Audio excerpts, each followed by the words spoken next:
مساء الفل، ايه الاخبار؟ عاملين ايه؟ ان شاء الله يا رب دايما تبقوا بخير. آه دلوقتي بقى عايزين نتكلم عن الحمام. جايبهولكوا كده، حبيت اوريهولكوا عشان نشتغل فيه النهارده ان شاء الله ننضفه. كده هو شكله، يعني يبان مفيهوش شغل قوي، بس طبعا لما بينضف بيبان الفرق، تحس انه لا كان محتاج تنظيفه حلوه.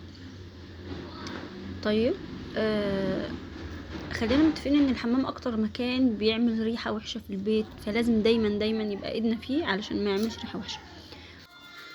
بصوا، انا دايما بحب ابدا من فوق، لازم نبدا من فوق الاول عشان لو نضفنا تحت وبعدين عملنا فوق فهيتبهدل تاني. فننضف بقى المرايات الاول، المرايه كده من فوق لما بتتلمع لازم بعد كل مره تاخدي دش فيها.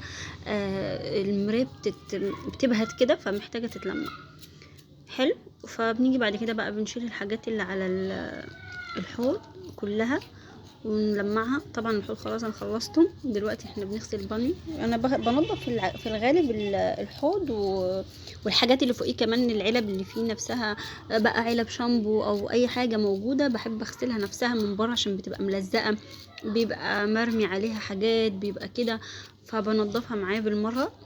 بعد كده طبعا غسلت البانيو كويس قوي، والحنفيات بغسلها معايا بتلمع وبيبقى شكلها حلو قوي.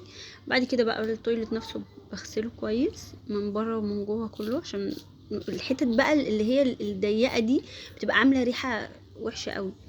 وطبعا الارض هو كده خلاص خلص. الارض ما ننساش، لازم ننشفها دايما اول باول عشان محدش يزحلق، وعشان برضو بتعمل ريحه وحشه. وبس ده شكله بعد ما اتعمل.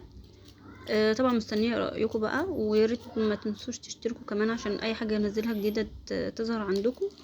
وقولوا لي رايكم بقى في الشغل، ان شاء الله يعجبكم.